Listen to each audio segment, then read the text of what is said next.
Antara mereka ada seorang laki-laki yang begitu tampan, yang wajahnya begitu berseri, keluar daripada wajahnya nur, cahaya yang luar biasa. Laki-laki yang begitu tampan, sehingga tidaklah laki-laki ini berjalan kecuali orang-orang melihat kepada laki-laki tersebut, saking tampannya, wibawa sekali. Maka orang-orang heran, kok ada ini orang laki-laki yang tampannya luar biasa seperti ini. Maka didatangilah rumah laki-laki tersebut. Ditanya, bapaknya yang ditanya, wahai bapak, kenapa kok anak antum ini tampannya luar biasa, wajahnya keluar dari wajahnya nur, cahaya yang luar biasa. Makan apa anakmu ini?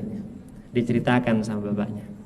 Anakku itu dulu ketika umur 16 tahun, pas lagi istilahnya lagi ganteng-gantengnya gitu ya, bagi puber, pas umur 16 tahun dia adalah seorang laki-laki yang dekat sama Allah Ta'ala, laki-laki yang taat. Aku ajarkan anakku ketaatan kepada Allah Ta'ala, karena zaman ini adalah zaman fitnah. Padahal dulu zaman fitnah, bagaimana dengan sekarang? Subhanallah, anak laki-lakiku ketika keluar ke pasar, ada segerombolan wanita cantik yang menggoda anakku.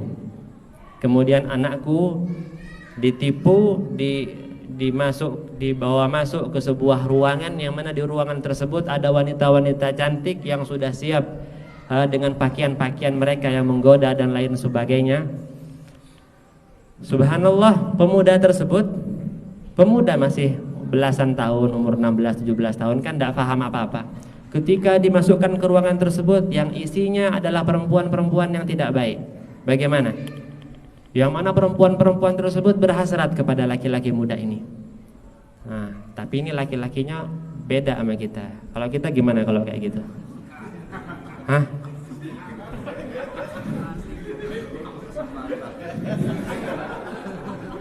Ini perempuan bukan perempuan Indonesia ya, orang Irak, cantik-cantik. Gimana kalau kita di situ?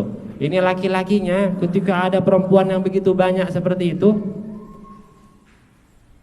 merasa hatinya takut kepada Allah dengan takut yang luar biasa. Takut sekali. Diajak sama perempuan-perempuan tersebut untuk melakukan hal yang tidak baik, maka ketika itu pemuda tersebut merasa bahwasanya dia dalam keadaan terjebak, dalam keadaan terkunci di rumah tersebut. Apa yang dilakukan oleh laki-laki ini? Maka ia masuk ke dalam kamar mandi. Di kamar mandi, laki-laki ini takut sama Allah Ta'ala, dia kan orang alim, buang hajat, buang air besar. Maaf. Kemudian setelah buang air besar, saking takutnya nih sama Allah Ta'ala, air kotorannya dia ambil, kotorannya sendiri dia ambil, kemudian dia usapkan ke wajahnya, dia usapkan ke badannya, dia usapkan ke seluruh badannya. Yang mana tidaklah dia mengusapkan itu semua lantaran karena takutnya dia kepada Allah Subhanahu wa Ta'ala. Dia usapkan, kemudian ia keluar dari kamar mandi dalam keadaan takut. Kemudian orang-orang wanita tadi yang tadinya berhasrat untuk berzina dengan laki-laki muda tersebut, ketika melihat laki-laki yang dengan bau yang luar biasa, dengan keadaan yang begitu kotor, maka perempuan-perempuan tersebut yang tadinya berhasrat kemudian pergi lari dan mengatakan bahwasanya dia adalah seorang laki-laki yang sudah gila. Tapi laki-laki ini kasihan di dalam hatinya. Tidaklah aku ya Allah melakukan ini karena aku takut kepadamu ya Allah. Maka keluar laki-laki ini dengan perasaan hati yang begitu malu. Keluar dari rumah itu menuju pasar, dari pasar ke rumahnya dalam keadaan tertunduk, dalam keadaan begitu malu. Bayangkan wajahnya penuh dengan kotorannya sendiri, diketawain sama orang, tapi hatinya dia menyambung sama Allah Ta'ala. Tapi hatinya dia, yang ada di hatinya dia adalah Rasulullah, bukan wanita, bukan orang-orang. Dia gak pedulikan itu. Yang dia pedulikan adalah bagaimana hubungannya dia sama Allah Ta'ala. Ketika dia sampai di rumahnya dalam keadaan hati yang begitu hancur, dia bersihkan dirinya, kemudian dia tidur. Subhanallah, di dalam tidurnya ia bertemu dengan malaikat Jibril alaihissalam. Malaikat Jibril kemudian datang kepada pemuda tersebut dan mengatakan, wahai pemuda, tidakkah kau tahu bahwasanya apa yang baru saja kau lakukan tadi tidak jauh beda dengan apa yang dilakukan oleh Nabi Yusuf alaihissalam ketika lari daripada godaan Zulaikha. Engkau dan Yusuf adalah sama.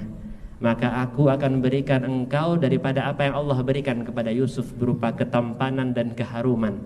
Maka dipegang, disentuhnya sama Jibril wajahnya dan juga badannya.